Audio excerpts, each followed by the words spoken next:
These are instructions to my Happy Birthday Dino card. First, we're going to start with the card base, and we're going to start with the 2 score lines at the top. I'm going to fold down on those score lines, and the next score line down, we're going to give it a mountain fold. And then score lines that are down here, we're going to also fold in a mountain fold. About an inch above, you'll see another score line, and this one is a valley. So you're folding it like a V instead.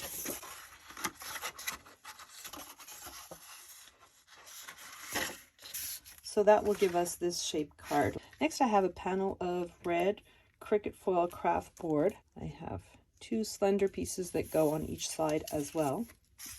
And there's my print and cut dinosaur paper. And then I have the matching leaves on each side. I have my little sentiment. This is again a Cricut foil craft board and some Cricut removable vinyl that I'm using for my sentiment. I'm just going to glue that down, making sure that all the panels have an even border all the way around and my sentiment is positioned properly. So now that I've finished the cover of the card, I'm going to work on the interior of the card, specifically the pop-up feature inside the card. I've already glued down the letters that are above the pop-up. Now I'm just going to fold the pop-up. The best way I found to do this, put my left hand underneath the left side of the card and just push down. I'm using my Cricut scraper tool and I'm just pushing down my cardstock that's on the mat and pushing my letters forward, so towards my right hand. And as I'm doing that, I'm just slowly, gradually moving them. The score lines at the top are starting to fold as well. I'm slowly coaxing them into position, making sure that my card base stays on my mat. Pushing down my card until it folds nice and flat, like so.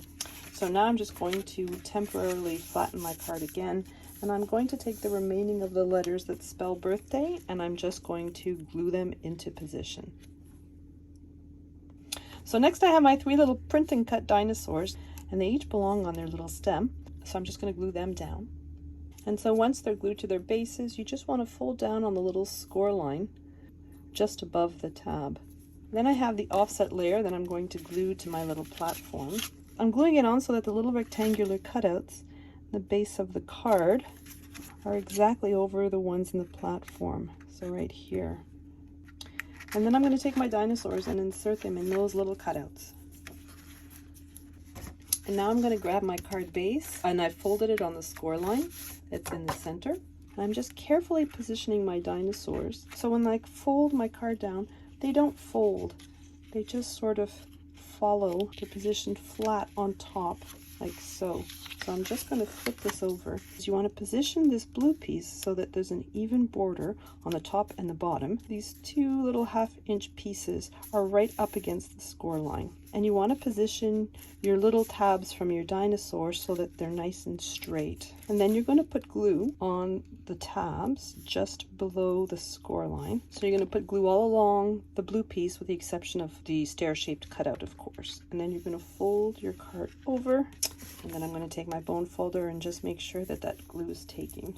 So now I'm going to fold down the other side. So I've put glue everywhere except where there are the cutouts. And I'm going to fold down my card and go with my scraper tool in behind there and make sure that that glue is nicely spread. And I'm just going to put glue all along the bottom panel, so the panel with the birthday words on it.